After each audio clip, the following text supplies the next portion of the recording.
Salut à tous et bienvenue pour cette nouvelle vidéo sur les erreurs courantes en français. Tout va bien? Vous pouvez conjuguer un verbe du premier groupe au présent correctement? Vous ne prononcez plus les consonnes finales. On commence à vous prendre pour un francophone? Non? Alors on va continuer à peaufiner sa prononciation.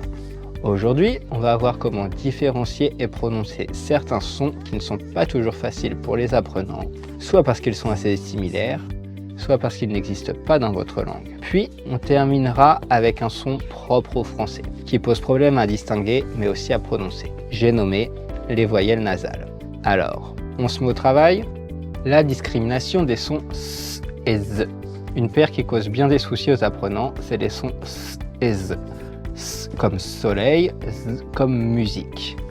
Pourquoi ce point phonétique? Imaginez, vous êtes en France dans un petit restaurant au bord de la mer. Le serveur arrive pour prendre votre commande, que vous faites en français.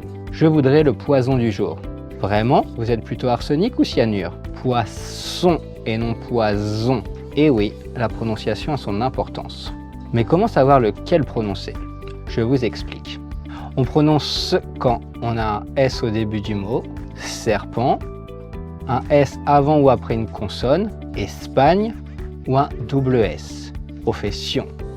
Quand on a un C suivi de E, I, Y, cinéma, celui, ou un CCDI suivi de A, O, U, français, déçu. Ou encore T suivi de ion, attention. On prononce Z quand on a un Z ou double Z dans un mot, bizarre, jazz. Ou un S entre deux voyelles, rose, usine. Ou une liaison avec S, les amis, les échecs. Ou aussi la liaison avec X, aux alentours. Allez, maintenant que vous avez toutes les cartes en main, répétez. Suis-je chez ce cher Serge qui se sert en cierge chez son sergent?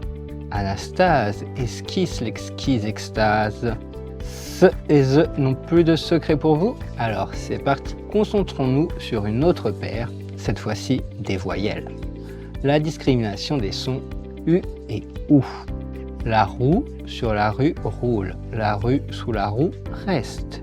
Et oui, apprendre le français, c'est se confronter à de nouveaux sons qui parfois n'existent pas dans sa langue maternelle, mais aussi différencier d'autres sons qui s'en rapprochent. C'est le cas des sons U et OU, qui vous posent souvent problème. Le mule frite est un plat traditionnel de Belgique. Vrai. Non, la mule c'est le petit d'un cheval et d'un âne. Moule frite. Ah pardon, moule frites. Peux-tu me citer une femme russe célèbre? Mylène Farmer. J'ai dit russe, pas rousse. Ok, alors Anna Kournikova. Dans le champagne, il y a des boules. Des boules? Des boules de quoi? De glace? De pétanque? Des bulles? C'est bien de connaître les réponses, savoir les prononcer, c'est encore mieux. Le son OU s'écrit OU, comme dans tout. Le son U est une voyelle typique du français. Elle s'écrit U, comme dans tu. Comment les prononcer correctement? U, les lèvres sont en avant, la bouche est un peu ouverte et arrondie. La langue est en avant, elle touche les dents du bas.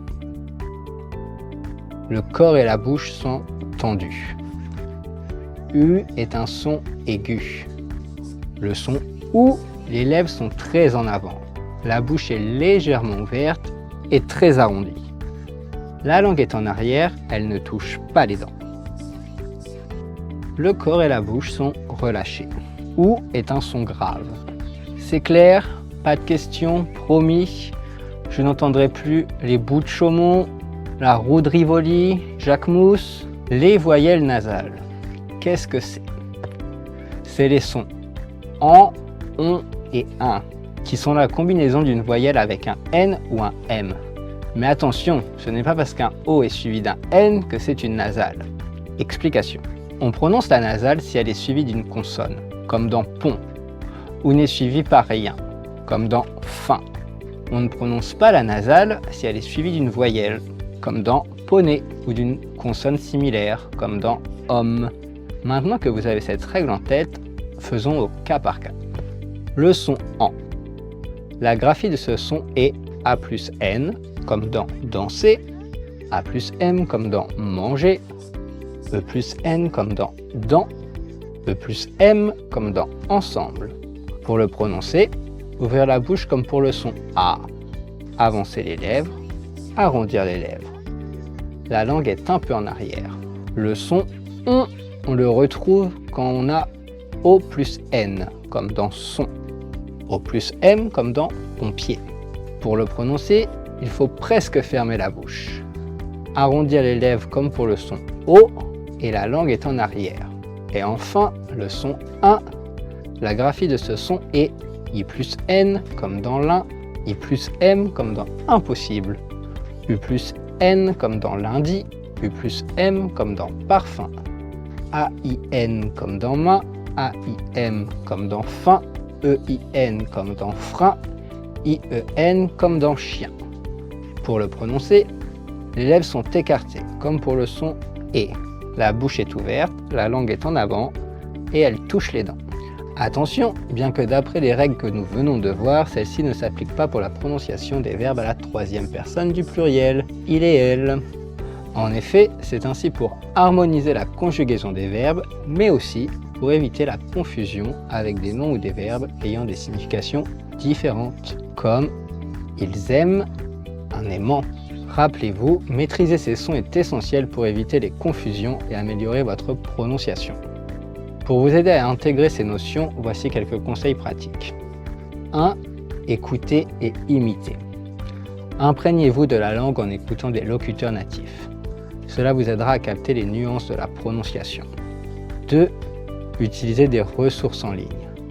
Profitez des outils disponibles comme les dictionnaires audio et les applications de prononciation pour vous exercer et corriger vos erreurs.